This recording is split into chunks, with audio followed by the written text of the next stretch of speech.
नमस्कार, स्वागत है आप सभी का न्यूज़ में। और सियासत के संग्राम में इस समय हम मौजूद हैं अयोध्या विधानसभा में। आपको बता दें कि अयोध्या को राम नगरी कहा जाता है और यहाँ पर सियासत भी राम के नाम पर होती है। और इस राम नगरी में हम आपको मिलवाने जा रहे हैं बसपा प्रत्याशी रवि प्रकाश मौर्य जी से। रवि प्रकाश जी हमारे साथ जुड़ चुके हैं। रवि जी, आपका बहुत बहुत स्वागत है न्यूज़ में।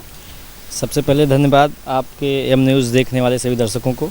धन्यवाद आपका भी हमें अपना कीमती समय देने के लिए। रवि जी, जो है यहाँ पर हमेशा धर्म के नाम पर राजनीति होती है। जब से ये अयोध्या विधानसभा बना है तो धर्म के से हटकर आप यहाँ पर क्या मुद्दे लेकर आ रहे हैं? क्योंकि विकास को लेकर हो या रोजगार को लेकर हो, आपके क्या मुद्दे हैं यहाँ पर? हमारे मुद्दे हैं विकास हैं, रोजगार हैं। और हमारे यहाँ अयोध्या विधानसभा में भारतीय जनता पार्टी द्वारा केवल इलेक्ट्रॉनिक मीडिया, प्रिंट मीडिया और एक जो इलेक्ट्रॉनिक मीडिया में एक नक्शा बनता है, वो नक्शा बना करके जगह जगह प्रचारित किया जा रहा है कि अयोध्या इस तरह से सुंदर दिखने लगी है। आप अयोध्या की गलियों में घूम कर देखिए, किसी गली में आपकी गाड़ी नहीं जा पाएगी, किसी गली में आप जा भी नहीं पाएंगे। बहुत सारे गड्ढे खोदे गए हैं, बहुत सारा अस्त व्यस्त है, पूरी अयोध्या को बना दिया गया है। विकास के नाम पर केवल और केवल हवाई बातें की जा रही हैं। अच्छा, बसपा की शुरुआत, आप यहाँ पर बसपा का खाता कैसे खोलेंगे? इस बार निश्चित ही हम बहुजन समाज पार्टी का खाता यहाँ खोलेंगे। और इस बार हमारा जो मुद्दा है, और हम लोग करीब पिछले 5 सालों से लगातार ज़मीन पर काम कर रहे हैं, लोगों के बीच में जा रहे हैं। लोगों के पास जो गुस्सा है समाजवादी पार्टी और भारतीय जनता पार्टी दोनों के खिलाफ, लोगों के बीच में गुस्सा है। लोग तो कह रहे हैं कि जो है यहाँ पर यहाँ अयोध्या में जो है जो राम को लाए हैं हम उनको लाएंगे। देखिए, वो कुछ लोग हैं जो हिंदू मुस्लिम कराना चाहते हैं, और आरएसएस के लोग हैं, भारतीय जनता पार्टी के जो पेड लोग हैं, वही इन शब्दों का प्रयोग कर रहे हैं। राम को कोई लाने वाला नहीं है। राम तो स्वयं ईश्वर हैं, उनको कौन ला सकता है? राम को हम आप कौन होते हैं लाने वाले, और भारतीय जनता पार्टी कौन होती है लाने वाले? राम तो यहाँ के थे, राम हम लोगों के हैं, राम सभी पूरी दुनिया के हैं। अच्छा जी, बिल्कुल सही कहा आपने। और कैसे, मतलब यहाँ पर आप जा रहे हैं, जनसंपर्क कर रहे हैं, यहाँ पर मतलब क्या करना चाहते हैं? यहाँ पर जनता आपको क्या समस्याएं बता रही है अपनी? यहाँ सबसे ज़्यादा समस्याएं हैं, हम तो इस समय देहात के क्षेत्र में हैं, यहाँ पे सबसे ज़्यादा समस्याएं छुट्टा जानवर की है और रोज़गार की है।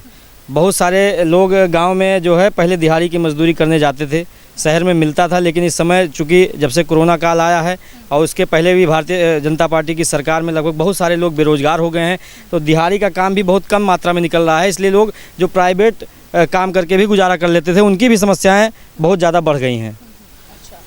बिजली, सड़क, पानी, ये तो मतलब एक मुद्दे, और यहाँ पर राम मंदिर अलग मुद्दा है। लेकिन उसके अलावा क्या नया करना चाहते हैं? क्या दृष्टिकोण है इस अयोध्या को सुंदर बनाने का, इस अयोध्या के विकास के लिए?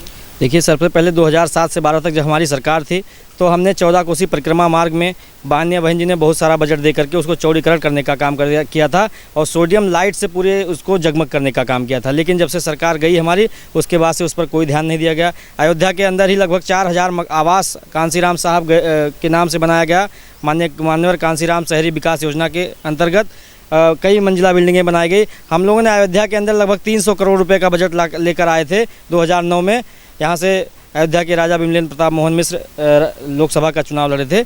बहुत सारा विकास अयोध्या में किया गया था। उसके बाद से विकास पूरी तरह ठप है। केवल राम मंदिर के मुद्दे के नाम पर यहाँ फर्जी तरीके से राजनीति की जा रही है। बाकी विकास के नाम पर गरीबों की जो ज़मीनें थी उसको बिना चकबंदी के, बिना सही मालियत लगाए उनको हड़पा जा रहा है। भारतीय जनता पार्टी के लोगों के द्वारा उनकी ज़मीनों को कौड़ियों के दाम में लेकर महंगे दामों पर बेचा जा रहा है। यही जो है अयोध्या विधानसभा में पूरी तरह से चल रहा है। वोटर्स की अगर बात करें तो यहाँ पर सभी जाति, सभी धर्म के वोटर्स हैं। लेकिन जब चुनाव आता है, वोट देने की बारी आती है, तो जो राम मंदिर का जो मामला आता है, धर्म का मामला, तो उस पर पलड़ा भारी हो जाता है और वोटर्स उसी तरफ चला जाता है। लेकिन आप अलग मुद्दे लेकर आ रहे हैं। आप कह रहे हैं कि हम विकास की बात कर रहे हैं, तो कैसे आपको यकीन है कि जनता जो है इस बार राम मंदिर की तरफ या धर्म के नाम पर ना बटकर मतलब विकास के नाम पर जाएगी? देखिए, जो राम मंदिर का मुद्दा था वो माननीय सुप्रीम कोर्ट द्वारा समाप्त कर दिया गया है। सुप्रीम कोर्ट के आदेश के अनुसार राम मंदिर का निर्माण चल रहा है। कोई भी सरकार होती, सुप्रीम कोर्ट का फैसला आने के बाद उस सरकार को राम मंदिर का निर्माण कराना ही था। चाहे बसपा सरकार होती, चाहे सपा सरकार होती, चाहे कांग्रेस होती, चाहे भाजपा है, इनका इसमें कोई रोल नहीं है। जिस भी सरकार में इस निर्णय को लिया होता, जिस सरकार में निर्णय आया होता, उस सरकार में एक काम होता। इसको तो फर्जी तरीके से लोग प्रोपेगेंडा फैलाए हुए हैं कि हमने एक हम किए हैं। क्या ये सुप्रीम कोर्ट के जज हैं? क्या जज भी सरकार चलाती है? अगर ये कह रहे हैं कि हम राम को लाए हैं और राम मंदिर बनाए हैं, तो क्या जज हैं? ये सरकार जज है? अगर जज है तो हम मान लेते हैं कि सुप्रीम कोर्ट भी इनके अंदर में काम कर रही है। लेकिन अगर सुप्रीम कोर्ट का ये फैसला है, पूरे देश के लोगों ने माना है, तो इसमें भारतीय जनता पार्टी सरकार का कोई रोल नहीं है। और यहाँ से जो राम मंदिर और मस्जिद का मुद्दा था वो पूरी तरह समाप्त हो चुका है। हम लोग गंगा जमुनी तहजीब के रहने वाले लोग हैं। 2012 में जिस तरह से भारतीय जनता पार्टी को यहाँ हम लोगों ने हराया था, समाजवादी पार्टी के माननीय तेज नारायण पांडे ने चुनाव जीता था उस समय, और उन्हों को भी 5 साल जनता ने मौका देकर देख लिया है। इस बार बहुजन समाज पार्टी को मौका देने जा रही है जनता, पूरी तरह से मन बना चुकी है। इस बार अयोध्या विधानसभा में बहुजन समाज पार्टी का विधायक होगा और उत्तर प्रदेश में माननीय बहन जी 5वीं बार मुख्यमंत्री होंगी। अच्छा रवि जी, मैं देख रही हूँ कि यहाँ पर युवा आपके साथ बहुत हैं और युवा लोग आपके साथ, और ख़ुद भी आप युवा हैं, तो युवाओं का क्या किसी का भी पेट राम राम करके नहीं भरेगा, तो जो है रोजगार के लिए आप क्या करना चाहते हैं अयोध्या में? अयोध्या ही क्या, पूरे उत्तर प्रदेश में माननीय बहन जी ने अपना एक जो है स्टेटमेंट दिया है, और माननीय बहन जी जो कहती हैं वो करती हैं। हमारा जो है घोषणा पत्र ही भारत का संविधान है, और संविधान में यह है कि भारत के हर नागरिक को रोजगार मिलना चाहिए। माननीय बहन जी ने इस बार निर्णय लिया है और घोषणा भी की है कि उत्तर प्रदेश का कोई भी व्यक्ति बाहर मजदूरी करने नहीं जाएगा। अगर हमारी सरकार बनती है तो हर परिवार में एक सरकारी नौकरी दी जाएगी। उसके बाद भी अगर परिवार छूटता है तो उत्तर प्रदेश में फैक्ट्रियों की लाइन लगा दी जाएगी कि यहाँ से कोई भी युवा बाहर प्रदेश में कमाने नहीं जाएगा। उत्तर प्रदेश का युवा उत्तर प्रदेश में ही नौकरी करेगा, यहीं पे रोजगार करेगा, और यहाँ से उसको बाहर जाने की आवश्यकता नहीं होगी। अच्छा रवि जी, पढ़ाई लिखाई कहाँ तक की है?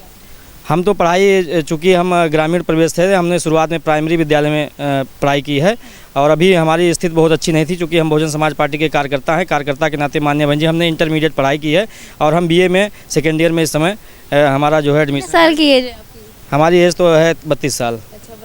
हाँ, भी आपने ग्रेजुएशन में एडमिशन लिया है, सेकेंड ईयर चल रहा है हमारा। तो बीच में गैप क्यों कर दिया? बीच में 8-10 साल तक हमारी पारिवारिक स्थिति ठीक नहीं थी, इसलिए हम जो शिक्षा ग्रहण नहीं कर पाए। अच्छा, तो लोगों की शिक्षा के बारे में क्या सोच रहे हैं आप? शिक्षा के बारे में माननीय बहन जी बहुत अच्छा सोचती हैं। शिक्षा का बजट माननीय बहन जी के आने के बाद बहुत ज़्यादा बढ़ जाता है। जैसा कि आपने पिछली सरकारों में देखा है, माननीय बहन जी ने चिकित्सा शिक्षा, इंजीनियरिंग शिक्षा, सभी तमाम प्रकार के बड़े बड़े विद्यालय खोले, और प्राइमरी शिक्षा के स्तर को भी माननीय बहन जी ने सुधार किया था। बसपा सरकार आते ही सभी टीचर मास्टर जितने भी लोग हैं, वैकेंसी भी सही से भरी जाती है। माननीय बहन जी ने लाखों टीचर्स की नौकरी दी 2007 से 12 तक, और प्राइमरी विद्यालयों में सही समय से मास्टर टीचर लोग उपलब्ध रहते थे और सही समय तक पढ़ा कर ही जाते थे। ये पूरी उत्तर प्रदेश की जनता जानती है। और शिक्षा के क्षेत्र में चाहे वो शुल्क प्रतिपूर्ति हो, चाहे वजीफ़ा देना हो, चाहे किताबें देनी हो, सभी चीज़ों को निःशुल्क शिक्षा का अनिवार्य रूप से लागू करती है बहुजन समाज पार्टी। और शिक्षा के क्षेत्र में सबसे ज़्यादा ध्यान हमारा है, क्योंकि सबसे ज़्यादा शिक्षा में पिछड़े और पिछाड़े गए लोग ही वंचित हैं। उन्हीं पे हमारी सरकार चलती है, उन्हीं पे हम लोग बहुजन समाज पार्टी की राजनीति करते हैं। तो सबसे प्राथमिक जो है हम लोगों की प्राथमिकता है शिक्षा के क्षेत्र में। राजनीति में आने की मतलब कोई खास वजह, और ये बहुजन समाज पार्टी ज्वाइन करने की कोई? देखिए, बचपन से हम लोग जो है जिस गांव में रहते हैं वहाँ पे जो है बहुजन समाज पार्टी के ज़्यादा लोग रहते थे, और धीरे धीरे हम लोग उसमें कैडर में जाते जाते हम लोगों को भी कैडर समझ में आ गया। हम लोग बहुजन समाज पार्टी की तरफ आकर्षित हुए, और बहुजन समाज पार्टी में बूथ लेवल से हम काम कर रहे हैं। बूथ पे सचिव थे, सेक्टर हमारा होता है 10 बूथ का, उसमें हम महासचिव थे। इसके बाद विधानसभा हमारा होता है, विधानसभा में हम कोषाध्यक्ष, उपाध्यक्ष और जिले के उपाध्यक्ष और 2 मंडल के कोऑर्डिनेटर भी हम रहे हैं बहुजन समाज पार्टी में। इसके बाद माननीय बहन जी का आदेश हुआ आपको अयोध्या से चुनाव लड़ना है, और मैं इस समय अयोध्या में लोगों के बीच जा रहा हूँ, चुनाव लड़ रहा हूँ।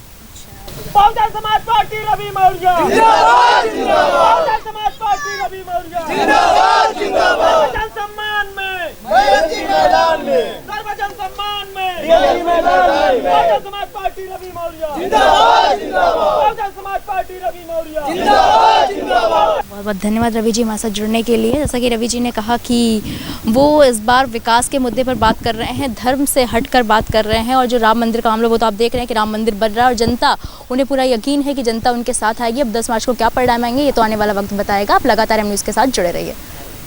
सवाल सत्ता से पूछिए, विपक्ष से नहीं, क्योंकि विपक्ष से सवाल तो सब पूछते हैं, लेकिन सत्ता से सवाल पूछते हैं सिर्फ हम।